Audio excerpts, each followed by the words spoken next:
Student I am विकास कुमार और आज मैं स्टील स्ट्रक्चर का न्यू टॉपिक लेके आया आपके लिए। ठीक है, इसमें क्या डिस्कस करेंगे हम? रूफ ट्रस को डिस्कस करेंगे। Roof truss exam point of view से बहुत ही ज़्यादा इंपॉर्टेंट टॉपिक है। ठीक है, तो इसे डोंट मिस, इसे मिस मत करना। ठीक है, तो देखो रूफ ट्रस बेसिकली क्या होती है। रूफ ट्रस पढ़ने से पहले हमें पता होना चाहिए कि ट्रस क्या होती है।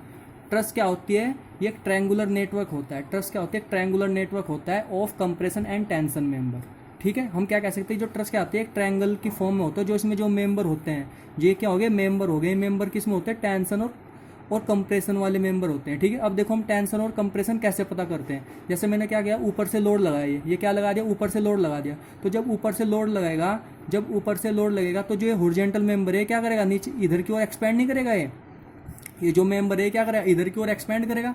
तो मैं क्या, और ये जो वाला मेंबर है क्या? इनक्लाइन वाला मेंबर, और इसकी जो डिफ्लेक्टेड शेप कैसे हो जाएगी? स्टेप से नहीं हो जाएगी भाई इसकी डिफ्लेक्टेड शेप। तो मैं क्या कह सकता हूँ कि जो बॉटम मोस्ट जो मेंबर होगा वो किस में आएगा? टेंशन में आएगा, जबकि ये जो टॉप के मेंबर आएंगे किस में आएंगे? कंप्रेशन में आएंगे। ठीक है, आगे समझ में यहाँ तक? जब ऊपर से लोड लगेगा तो जो बॉटम मेंबर होगा क्या होगा? बाहर की ओर क्या करेगा? एक्सपैंड करेगा। तो एक्सपैंड करने का क्या होगा? उसमें टेंशन फोर्स आएगा। तो इसी प्रकार हम क्या कह सकते हैं, जो ट्रस का जो बॉटम मोस्ट मेंबर होता है उसे क्या बोलते हैं? टाई मेंबर बोलते हैं। क्या बोलते हैं उसको? टाई मेंबर बोलते हैं। ठीक है, आगे समझ में आ तक? चलो बहुत बढ़िया। अब देखो रूफ ट्रस क्या होती है बेसिकली, और हम हाँ इसमें एक दो पॉइंट और कंसीडर कर सकते हैं। जो ट्रस होती है ये क्या होती है? पिन जॉइंटेड होती है हमेशा। मतलब जो इसके जॉइंट होंगे, ये वाले जॉइंट होंगे, ये क्या होंगे? बेसिकली पिन जॉइंट होंगे। ये क्या होंगे? पिन जॉइंट होंगे। ठीक है, और जो फोर्स लगेगा, और जो ट्रस में जो फोर्स लगेगा वो केवल मेंबर में लगेगा। फोर्स केवल किस में लगता है? केवल ट्रस में मेंबर में लगता है। नहीं, मेंबर, सॉरी, जो फोर्स लगेगा ना ट्रस में, क्या कहाँ कहाँ पे लगेगा? केवल जॉइंट पे लगेगा। कहाँ पे लगेगा? केवल जॉइंट पे लगेगा। लेकिन ट्रस के एवरी मेंबर पर केवल एक फोर्स होएगा, एक फोर्स आएगा। कौन सा फोर्स आएगा? वो एक्सियल फोर्स आएगा। और इस एक्सियल फोर्स के अलावा ट्रस के किसी भी मेंबर में और कोई फोर्स नहीं आएगा। ठीक है, ये तीन कंडीशंस होती है। अब देखो टाइप्स ऑफ ट्रस पढ़ते हैं यहाँ पर। टाइप्स ऑफ ट्रस, तो जो ट्रस होती है वो तीन प्रकार की होती है। ठीक है, जो ट्रस होती है वो तीन प्रकार की होती है। किसके बेस पर? मेंबर तथा ज्वाइंट के आधार पर ट्रस को तीन भागों में बांटा गया है भाई। नंबर एक कौन सी होती है? रिडंडेंट ट्रस होती है।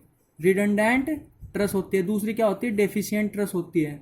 दूसरी क्या होती है? डेफिशिएंट ट्रस होती है। ठीक है, जो तीसरी होती है वो कौन सी होती है?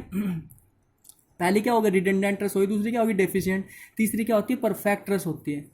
तीसरी क्या होती है? परफेक्ट ट्रस होती है। अब ये जो सही है, जो तीनों ये क्लासिफिकेशन है किस पे डिपेंड करता है? मेंबर तथा ज्वाइंट पे डिपेंड करता है। मेंबर मतलब ये ट्रस में कितने मेंबर हैं, ये ट्रस में कितने मेंबर है उस पर डिपेंड करता है। ठीक है, और ज्वाइंट कितने उस पर डिपेंड करता है। देखो एक फॉर्मूला होता है मेरे पास, m माइनस के 2j माइनस के 3, जहाँ पे m किसको शो करता है? मेंबर को शो करता है। जहाँ पे j किसको शो करता है? ज्वाइंट को शो करता है। अब देखना, अगर मेंबर का मान 2j माइनस 3 से ज़्यादा हो गया, अगर किसी ट्रस में, किसी स्ट्रक्चर में, ट्रस में मेंबर का मान 2j माइनस 3 से ज़्यादा हो गया, तो हम क्या कहेंगे? इस ट्रस को रिडंडेंट ट्रस कहेंगे।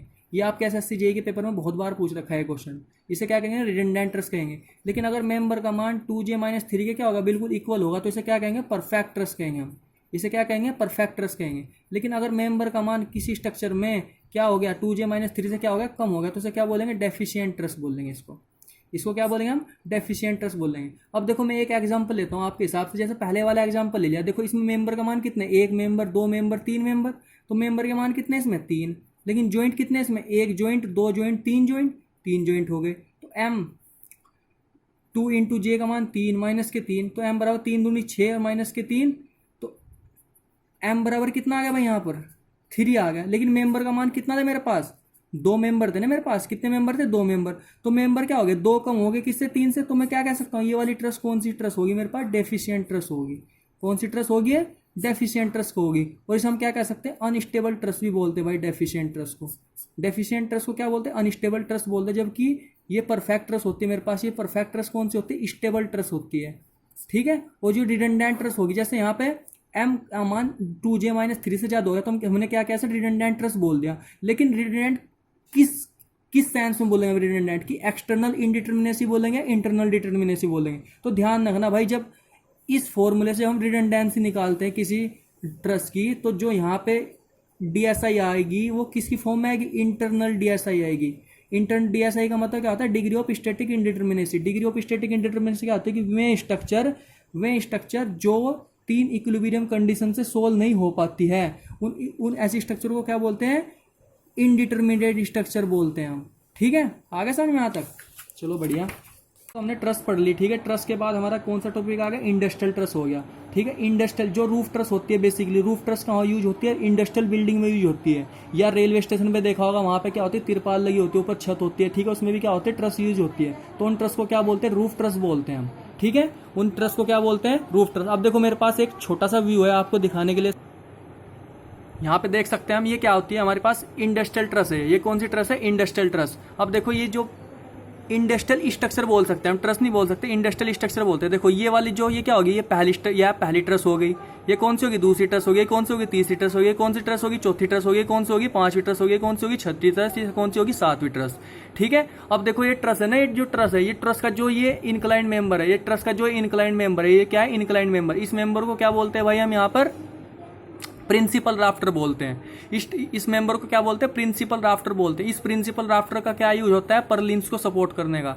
परलिन्स क्या होती है, देखो ये हॉरिजॉन्टल लाइन दिखाई दे रही है आपको, यहाँ से लेकर वहां तक लास्ट तक, ये देखो क्या होती है, परलिन्स होती है। ये क्या होती है, परलिन्स होती है, ठीक है। परलिन्स का यूज कहाँ किया जाता है, परलिन्स क्यों यूज की जाती है, परलिन्स इसलिए यूज की जाती है जिससे कि इंडस्ट्रियल जो रूफ है ना, ये जो रूफ है, ये किसमें, रूफ ट्रस में, ये परलिन्स पैनल फॉर्म करने के लिए यूज की जाती है, पैनल फॉर्म करने के लिए यूज की जाती है, जिससे कि इस पर रूफ मटेरियल रखा जा सके आसानी से, जिससे कि इसके ऊपर क्या रखा जा सके, रूफ मटेरियल अच्छी तरीके से रखा जा सके। आगे समझ में। अब देखो ये जो खाली स्थान दिखाई दे रहे हैं, देखो एक ट्रस ही होगी, दूसरी ट्रस होगी, इन दोनों ट्रस के बीच में जो ये मेंबर लग रहे हैं, क्या लग रहे हैं, क्रॉसिंग वाले मेंबर होते हैं, इनको क्या बोलते हैं, ब्रेसिंग बोलते हैं। और जो ये खाली स्थान दिखाई दे रहे हैं, इनको क्या बोलते हैं, बे बोलते हैं। इसको सिंगल बे, डबल बे, थर्ड बे, फोर्थ बे, इस टाइप की स्ट्रक्चर होती है, ठीक है। अब देखो अभी मैंने आपको एक व्यू दिखाया है, ठीक है, इंडस्ट्रियल ट्रस का। तो उसमें डिफरेंट मेंबर होते हैं, कौन कौन से मेंबर, पहला ट्रस हो गया, दूसरा क्या हो गया, स्पान हो गया, ठीक है, तीसरा कौन सा हो गया, राइज हो गया, ठीक है, चौथा कौन सा हो गया, स्लोप हो गया, ठीक है, पांचवा क्या हो गया, पिच हो गया, PITCH, ठीक है, छठा क्या हो गया, प्रिंसिपल राफ्टर हो गया, प्रिंसिपल राफ्टर। छठा क्या हो गया, नहीं सातवां क्या हो गया, टाई बीम हो गया, टाई बीम बोल दो या टाई मेंबर बोल दो, ठीक है। आठवां क्या हो गया, किंग पोस्ट हो गया, लास्ट कौन सा हो गया, क्वीन पोस्ट हो गया। तो क्या होता है, डिफरेंट क्या होते हैं, मेंबर्स होते हैं। तो ट्रस तो मैंने आपको बताया, ट्रस क्या होता है, ट्रायंगुलर नेटवर्क होता है, किसका, कंप्रेशन तथा टेंशन मेंबर का। और ये ट्रस क्या होते हैं, पिन जॉइंटेड होती है हमेशा, ठीक है। और जो सारे फोर्स लगेंगे कहाँ पे लगेंगे, केवल जॉइंट पे लगेंगे, ठीक है। और जो ट्रस के प्रत्येक मेंबर में जो फोर्स आएगा कौन सा आएगा, केवल एक्सियल फोर्स आएगा। तो यहाँ पे मैं लिख सकता हूँ, यहाँ पर ये क्या होता है, एक्सियल मेंबर से कनेक्टेड स्ट्रक्चर होती है, ठीक है, जिसमें कंप्रेशन एंड टेंशन फोर्स आते हैं, ठीक है। दूसरा पॉइंट क्या लिख सकता हूं कि जो लोड होंगे, जो लोड्स होंगे ओनली कहाँ पे लगेंगे, जॉइंट्स पे लगेंगे, कहाँ पे लगेंगे, जॉइंट्स पे लगेंगे। अब देखो स्पान मैंने आपको बता दी क्या आती, पहली ट्रस थी, इसके पीछे क्या आती है, दूसरी ट्रस थी। देखो मैंने आपको अभी व्यू दिखाया था, तो देखो स्पानी क्या होगी, दूसरी ट्रस थी, कौन सी ट्रस थी, पहली ट्रस थी। यहाँ पे क्या होती है, सपोर्ट होती है, यहाँ पे क्या होती है, सपोर्ट होती है। अब देखो सपोर्ट के सेंटर टू सेंटर बीच की जो डिस्टेंस होती है उसे क्या बोलते हैं, इफेक्टिव स्पैन बोलते हैं। क्या बोलते हैं इसको, इफेक्टिव स्पैन बोलते हैं। लेकिन सपोर्ट के फेस टू फेस की डिस्टेंस होती है उसे क्या बोलते हैं, क्लियर स्पैन बोलते हैं। क्या बोलते हैं उसको, क्लियर स्पैन बोलते हैं, ठीक है। आगे समझ में, चलो ठीक है। अब देखो यहाँ पे क्या तीसरा टर्म कौन सा था, राइज। राइज क्या होता है, देखो ये क्या मेरे पास एक ट्रस हो गई, ये क्या हो गई, एक ट्रस, माने क्या होगी, सपोर्ट हो गई। ये कौन सी सपोर्ट होगी, हिंज सपोर्ट होगी, कौन सी होगी, रोलर सपोर्ट, और ये क्या होगी, पिन जॉइंटेड हो गई, ठीक है। राइज क्या होता है, मतलब ये बॉटम मोस्ट मेंबर से टॉप मोस्ट मेंबर के जो बीच की जो दूरी होती है इसे क्या बोलते हैं, राइज बोलते हैं। बॉटम मोस्ट मेंबर से टॉप मोस्ट मेंबर जो पॉइंट्स होगा उसके बीच की डिस्टेंस को क्या बोलते हैं, राइज बोलते हैं। अब देखो थीटा, स्लोप क्या होता है, स्लोप क्या होता है, ये इंक्लाइंड मेंबर है, जो ये इंक्लाइंड मेंबर है हॉरिजॉन्टल से कितने डिग्री का कोण बना रहा है, माना ये टोटल डिस्टेंस कितनी इसकी भाई, ये नीचे वाली स्पान कितनी है इसकी, LD स्पान है, और जो राइज कितना है इसका, H हो गया। अब देखो ये हाफ, ये डिस्टेंस कितना हो जाएगी, L/2 नहीं हो जाएगी, ये भी कितनी हो जाएगी, L/2 हो जाएगी। अब देखो मैं इसका स्लोप लिखना चाह रहा हूँ, तो स्लोप बराबर क्या हो जाएगा, स्लोप बराबर tan थीटा ले लो। तो tan थीटा बराबर क्या होता है, लंब बटे आधार। लंब कितना है इसका, राइज, या क्या बोल दो, H बोल दो, बटे आधार कितना है इसका, L/2। तो मैं क्या लिख सकता हूँ, स्लोप बराबर क्या लिख सकता हूँ, 2 × H/L नहीं लिख सकता यहाँ पर। तो ये क्या हो गया, इसका स्लोप हो गया। नेक्स्ट टर्म आता है मेरे पास पिच। नेक्स्ट टर्म कौन सा आता है, पिच। अब देखो ध्यान रखना भाई, पिच को हमेशा पिच को हमेशा पूरी ट्रस के क्रॉसपोंडिंग निकालते हैं। पिच भी एक प्रकार का स्लोप होता है, पिच भी एक प्रकार का क्या होता है, स्लोप होता है। लेकिन इसमें याद रखना, पिच में पूरी ट्रस को कंसीडर करते हैं जब हम इसका स्लोप निकालते हैं। जैसे एग्जांपल देख लो यहाँ पे किस टाइप से, माना क्या है, राइज हो गया, ये क्या हो गया, राइज हो गया, ये क्या होगी, पूरी स्पान हो गई। तो ध्यान रखना ट्रस का जो मतलब देखो, पिच क्या होती है, rise upon total span, rise upon total span. ये पहली समीकरण थी, ये कौन सी समीकरण होगी, दूसरी समीकरण होगी। तो ध्यान रखना, राइज अपॉन टोटल स्पान के रेशियो क्या बोलते हैं, पिच बोलते हैं। अब देखो तुम्हारे पेपर में एक क्वेश्चन आ रखा था कि राइज तथा स्लोप में क्या वो होता है, मतलब रिलेशन होता है। तो ध्यान रखना, देखो यहाँ स्लोप बराबर क्या होता है मेरे पास, जनरली जो पिच का मान लिया जाता है, जनरली जो पिच का मान लिया जाता है वो कितना लिया जाता है, 1/3 से भाई 1/6 तक लिया जाता है। ठीक है, जहाँ पे 1 किसको शो करता है, राइज को शो करता है। जबकि जो बॉटम वाली जो मेंबर होता है, जो बॉटम वाला टर्म होता है, ये जो नीचे वाला टर्म होता है किसको शो करता है, स्पान को शो करता है, 3 मीटर। ठीक है, जनरली पिच के मान होते हैं, आपके पेपर में बहुत बार पूछे जा रखे हैं। ठीक है, अगर हम मतलब किसी अगर रेंज नहीं दे रखी, बाई चांस ऑप्शन में क्या दे रखी, रेंज दे रखी, तो हम इसका मान कितना लेंगे, 1/4 लेंगे। और समझ गए, 1/4 लेंगे। अगर हम इसे थीटा की टर्म में लिखना चाहें तो 25 डिग्री से 60 डिग्री तक होता है भाई पिच का मान। ठीक है, आगे समझ में आता है बात, चलो बहुत बढ़िया। अब देखो कुछ पॉइंट्स होते हैं जैसे परलिन्स। नेक्स्ट कौन सा टॉपिक हो गया था हमारा, देखो स्लोप हो गया था, पिच हो गया था। नेक्स्ट क्या था, प्रिंसिपल राफ्टर, प्रिंसिपल राफ्टर। ठीक है, प्रिंसिपल राफ्टर मैंने आपको एक व्यू दिखाया था। ठीक है, प्रिंसिपल राफ्टर मैंने आपको एक व्यू दिया था, माना मेरे पास क्या आती है, एक ट्रस थी। ये क्या है मेरे पास, ट्रस, ये क्या हो गई, इसकी सपोर्ट हो गई। अब देखो मैंने बताया था ट्रस का जो ये जो इंक्लाइंड वाले पार्ट होते हैं, ये जो इंक्लाइंड वाले मेंबर होते हैं, इन्हें क्या बोलते हैं, प्रिंसिपल राफ्टर बोलते हैं। इनको क्या बोलते हैं, प्रिंसिपल राफ्टर। इनका बेसिकली यूज क्या होता है, ये परलिन्स को सपोर्ट करते हैं। क्या करते हैं, ये जो इंक्लाइंड मेंबर होगी किसी ट्रस में, जो इंक्लाइंड मेंबर होते हैं उन्हें क्या बोलते हैं, प्रिंसिपल राफ्टर बोलते हैं। और इनका बेसिकली यूज क्या करते हैं, परलिन्स को सपोर्ट करने में किया जाता है, परलिन्स को सपोर्ट करने में इनका यूज किया जाता है। ठीक है, किसमें यूज किया जाता है, परलिन्स को सपोर्ट करने में इनका यूज किया जाता है। तो प्रिंसिपल राफ्टर क्या होते हैं, देखो ये इनक्लाइन वाले पार्ट, ये वाला जो इनक्लाइन मेंबर, ये एक इनक्लाइन मेंबर उधर जा रहा है, दूसरी ट्रस में इनक्लाइन मेंबर एक ये रहा। ठीक है, फिर तीसरा ये रहा में इनक्लाइन मेंबर, तो इन्हें क्या बोलते हैं, इनक्लाइन मेंबर बोलते हैं। आगे और परलिन क्या होती है, ये हॉरिजॉन्टल लाइन जा रही है, देखो ये क्या होगी, हॉरिजॉन्टल लाइंस। अब ध्यान रखना, हॉरिजॉन्टल लाइंस, ये जो हॉरिजॉन्टल लाइन उन्हें क्या बोलते हैं, परलिन्स बोलते हैं। और ध्यान रखना है, जो परलिन्स होती है as a continuous beam design होती है। ये क्या होती है, as a continuous beam design होती है। कंटिन्यूअस बीम किसे बोलते हैं, जिस बीम को सपोर्ट करने के लिए 2 से अधिक सपोर्ट की आवश्यकता होती है, उन्हें क्या बोलते हैं, कंटिन्यूअस बोलते हैं। अब देखो इसने ये वाली जो बीम है किसने सपोर्ट कर रखी, एक सपोर्ट यहाँ पे होगी, दूसरी सपोर्ट यहाँ पे होगी, तीसरी यहाँ, चौथी यहाँ, पांचवी यहाँ, छठी यहाँ, सातवीं यहाँ। तो इस प्रकार से लगातार क्या होती है, सपोर्टेड होती है वाली बीम। तो इसे क्या कह दिया हमने, कंटिन्यूअस बीम बोल दिया इसको हमने। ठीक है, ठीक है, आगे समझ में, प्रिंसिपल राफ्टर। नेक्स्ट टर्म कौन सा होता है, परलिन्स होता है हमारा। तो परलिन्स मैंने आपको अभी व्यू दिखाया है, उसमें आपको बता दिया मैंने। तो परलिन्स को कैसे डिजाइन करते हैं, as a continuous beam design करते हैं, एज ए कंटिन्यूअस बीम क्या करते हैं, परलिन्स को डिजाइन करते हैं। और ये परलिन्स बेसिकली क्या होती है, ये हॉरिजॉन्टल, जैसे एक ट्रस ये दिखाया मैंने आपको, दूसरी ट्रस ये दिखाया, तीसरी ट्रस ये दिखाया। ठीक है, तो ये क्या होती है, ट्रस में क्या होता है, ये प्रिंसिपल राफ्टर पे क्या होती है, सब मतलब प्रिंसिपल राफ्टर इन परलिन्स को क्या करता है, सपोर्ट करता है। ये सपोर्ट कर दिया, फिर इनके ऊपर क्या होता है, एक क्या होता है, फिर एक इंक्लाइंड मेंबर आता है, फिर क्या आता है, एक और इंक्लाइंड मेंबर आता है। जब परलिन्स के ऊपर जो दूसरा इंक्लाइंड मेंबर आता है उसे क्या बोलते हैं, कॉमन राफ्टर बोलते हैं। क्या बोलते हैं उसको, कॉमन राफ्टर बोलते हैं। अब देखो परलिन्स, अब देखो ये क्या होगी, देखो मैं आपको एक व्यू दिखाना चाह रहा हूँ, मैं सिंपल एग्जांपल। ये क्या होगी, मेरे पास परलिन्स हो गए, क्या हो गए, परलिन्स। फिर यहाँ पे क्या हो गया, कॉमन राफ्टर हो गया, ये क्या हो गया, कॉमन राफ्टर हो गए। तो इनके बीच में क्या बन गया, पैनल नहीं बन गया, ये क्या बन गया, एक प्रकार का पैनल बन गया। अब ध्यान रखना, पेपर में ये भी आ रखा था कि रूफ ट्रस में पैनल बनाने के लिए कौन कौन से मेंबर यूज किए जाते हैं। तो ध्यान रखना, परलिन और कॉमन राफ्टर का यूज पैनल बनाने के लिए यूज किया जाता है। पैनल क्यों बनाते हैं, जिससे कि इनके ऊपर क्या रखा जा सके, रूफिंग मटेरियल रखा जा सके, जिससे कि इनके ऊपर क्या रखा जा सके, roofing material. Roofing material means asbestos seat हो गई, ठीक है, सीमेंट वाली सीट हो गई, ठीक है, इस प्रकार की जो एस्बेस्टस, तो इन्हें क्या बोलते हैं, रूफिंग मटेरियल बोलते हैं। ठीक है, आगे समझ में। अब देखो परलिन्स क्या होते हैं, कंटिन्यूअस बीम की तरह डिजाइन करते हैं। ठीक है, जो इसका सेक्शन होता है वो आई सेक्शन भी हो सकता है भाई, कोई सा सेक्शन भी हो सकता है। नंबर तीसरा, परलिन्स में जो मैक्सिमम बेंडिंग मोमेंट होता है वो कितना होता है, WL/10 होता है। ये चीजें आपको याद रखनी है भाई। परलिन्स में जो क्या होता है, ये अब देखो जो भाई परलिन्स, क्या मैं पहले परलिन्स ही कवर कर लेता हूँ, ठीक है। जो परलिन्स में जो लेंथ होती है, जो परलिन्स की जो लेंथ होती है वो कितनी होती है, L/45 होती है। क्या होती है, लेंथ होती है परलिन्स की, जहाँ पे L क्या होता है, स्पान होता है, ट्रस का स्पान होता है L।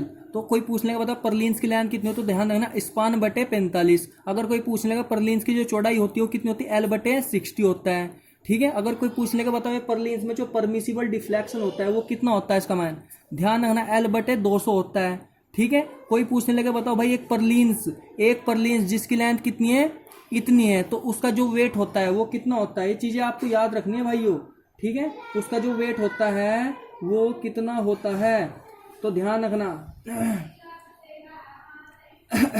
उसका वेट होता है 8 से 15 किलोग्राम पर मीटर स्क्वायर, उसका वेट होता है, ठीक है। आगे समझ में यहाँ तक, चलो बहुत बढ़िया, यहाँ तक समझ में आ गया। तो और ध्यान रखना जो परलिन्स के बीच की जो स्पेसिंग होती है, परलिन के बीच की जो स्पेसिंग होती है वो जनरली कितनी लेते हैं, 1.5 से 3 मीटर तक ली जाती है। ये चीज़ें आपको क्या करनी है, याद करनी है, आपको याद रहनी चाहिए, ठीक है।